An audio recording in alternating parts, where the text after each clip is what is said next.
Kalau yang saya sarankan gini sih, dana darurat itu tetap patokannya kalau saya pribadi itu adalah 6 sampai 12 kali pengeluaran. Jadi kalau pengeluaran seseorang itu katakanlah 5 juta per bulan, ya berarti dana daruratnya itu 6 kali 5 juta itu sekitar 30 juta sampai 12 kali 5 juta 60 juta gitu. Itu harus ada dulu gitu. Setelah dana daruratnya ada terkumpul, nah kita kalau misal mau invest lebih lanjut pun boleh. Pada dasarnya simpelnya gitu. Yang penting Nah, dana oke. daruratnya itu ready dulu. Karena punya Berarti ada asuransi, dana punya darurat ya? proteksi.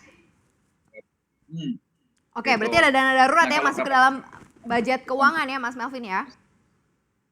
betul betul kalau berapa persen dari income-nya itu tergantung. Kalau misal saranku, kalau misal bisa bisa dalam waktu cepat itu dipenuhin ya lebih baik gitu. Mhm. Nah, sekarang kan kondisinya lagi pandemi nih, mungkin lagi banyak persoalan-persoalan juga nih yang teman-teman, alami nih Mas Melvin ya, khususnya misalnya soal utang dan juga investasi. Nah, kalau komposisinya seperti ini, untuk utang itu harus beres dulu, baru kemudian kita mulai investasi, atau sebenarnya bisa sih kita nyisihin mungkin dari kebutuhan gitu, terus kita lariin deh dikit ke investasi nih. Gimana nih kira-kira mekanismenya nih Mas Melvin?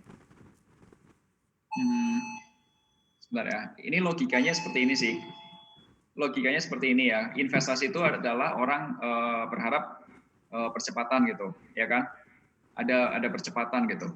Nah, ketika ada utang, itu kan ada kewajiban dan kalau utangnya itu apalagi konsumtif gitu, betul kan? Nah, kalau saranku adalah utang konsumtifnya diberesin dulu secepatnya, baru Mhm. masuk ke investasi. Terlebih kalau utang konsumtifnya itu makan 35% dari atau lebih dari income kita. Jadi, misal kayak gini ya, teman-teman atau Bapak Ibu, misal ada orang punya income 10 juta, ya, Mhm. terus pinjamannya dia sendiri, utangnya dia sendiri, cicilan sebulan 5 juta. Terus buat Mhm. hidup 4 juta. Sisa Oke. cuma satu. Satu ini mau untuk investasi. Janganlah daripada satu ini investasi, mendingan fokus ngelarin dulu nih yang 5 juta gimana caranya cicilan 5 juta ini lunasin pokoknya sebagian supaya paling enggak nyisa 3 juta gitu. Oke. Betul kan? Yap. Jadi punya amunisi yang lebih besar kan 3 juta buat diinvest gitu. Tapi jangan ya, intinya seperti itu. Perbaikin dulu yang apa? Kondisi keuangannya nggak sehatnya itu diperbaikin dulu. Menurut saya seperti itu Oke. sih.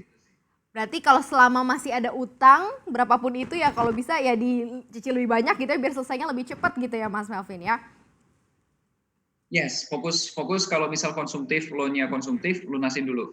Loan-nya Oke. konsumtif ya, tapi kalau loan-nya produktif, it's okay, no problem.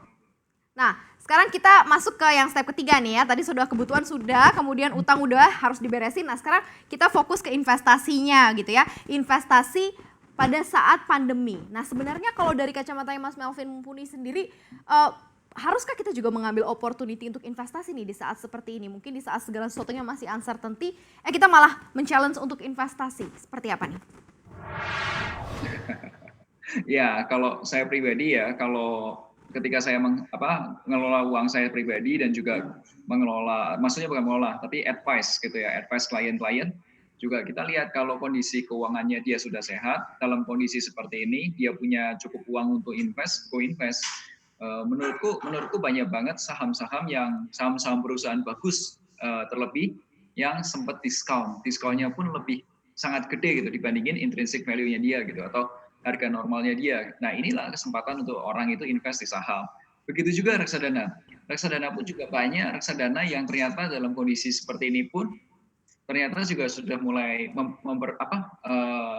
performance-nya sudah mulai bagus, Sharpe ratio-nya sudah mulai positif, drawdown-nya makin kecil, AUM-nya juga meningkat, udah bagus lah, udah kondisinya juga sudah mulai meningkat bagus gitu. Itu juga salah satu titik atau salah satu tanda kalau itu bisa go more than gitu, lebih invest lebih banyak. Termasuk peer-to-peer lending pun juga ada beberapa yang ternyata malah sustain di kondisi seperti ini dan bagus. Karena apa? Ada yang pakai agunan, terus kemudian juga peer-to-peer lendingnya dalam kondisi yang seperti sekarang ini, orang-orang juga sulit loh mengajukan pinjaman. Jadi peer-to-peer lending itu juga kebanjiran order pastinya. Mhm, Nah, mhm. cuman peer-to-peer lending seperti apa yang aman nih? Yang aman pastinya yang punya agunan. Nah, itu jarang-jarang di market jarang banget ada, tapi ada.